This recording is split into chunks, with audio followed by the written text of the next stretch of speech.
In Suzuki's lineup, it replaces the Alto.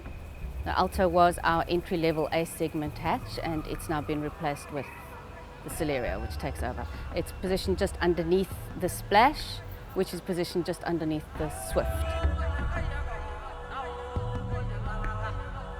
The width actually translates very nicely to the people in the rear having more shoulder room.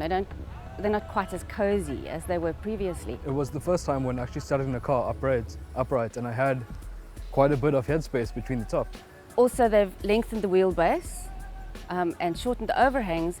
So although the car looks very similar in size, it translates to 55 millimeters extra legroom. The legroom was noticeable, although the steering wheel still kind of sat quite low for me. And the luggage volume is now 235 litres. And then if you put the seats down, it goes up to over 1,000. Interestingly, with this model, Suzuki now brings every single model sold in this country comes standard with ABS. I think with a small car like this, safety is of paramount importance.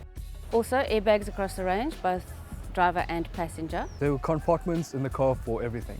I mean, I spotted about 14, 15 compartments at most. For me, what stood out was the sort of technology, so the automatic Bluetooth radio and telephone succinct. It's got the digital readouts. Aircon, power steering, it's everything you need in a little car.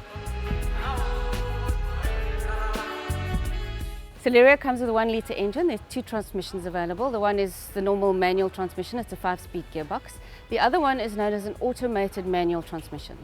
So it's a manual transmission that changes automatically. It's only a 1000 cc.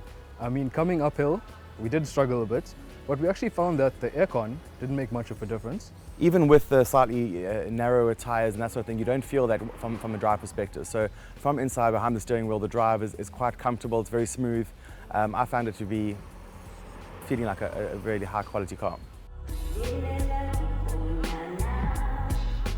The starting price with the GA is 109,900, goes up to the top of the range is just over 130,000.